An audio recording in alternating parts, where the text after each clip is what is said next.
ঠিক আছে, 4 বার ওষুধ দিতে হবে, তাহলে আপনার প্রতিবারে 9,000 টাকার মতো করে ওষুধ কেনা লাগবে। জি, প্রতিবার 9,000 টাকা করে।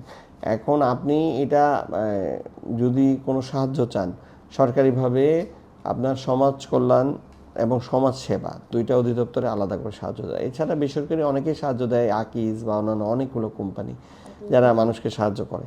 আপনি আপনার ক্যান্সারের কাগজপত্র নিয়ে যোগাযোগ করলে অনেক জায়গায় বিভিন্ন রকম ফর্ম আছে, যেমন আমাদের হাসপাতালে সমাজ কল্যাণ ফর্ম আছে। সমাজ কল্যাণের একটা ফর্ম এনে আপনি যে ওষুধ কিনছেন, যে টাকা ধরেন 9,000 টাকার ওষুধ কিনলেন, 9,000 টাকার যে একটা রসিদ আছে না, ওরা ওষুধ কিনলেন, ওই রসিদ সহ তখন জমা দিলে ওরা হলো গিয়ে হয়তো 1,000-5,000 টাকা তখন দিবে।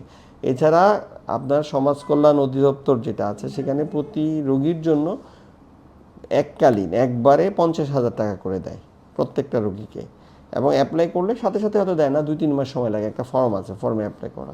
এছাড়া বললাম যেগুলো বেসরকারি অনেকগুলো মানে সংস্থা বা অনেক ব্যক্তিও আছে যারা হচ্ছে যে বেসরকারিভাবে মানুষকে এই রোগের কারণে আপনার টাকা সাহায্য দেয় বা ওষুধ কিনে দেয়।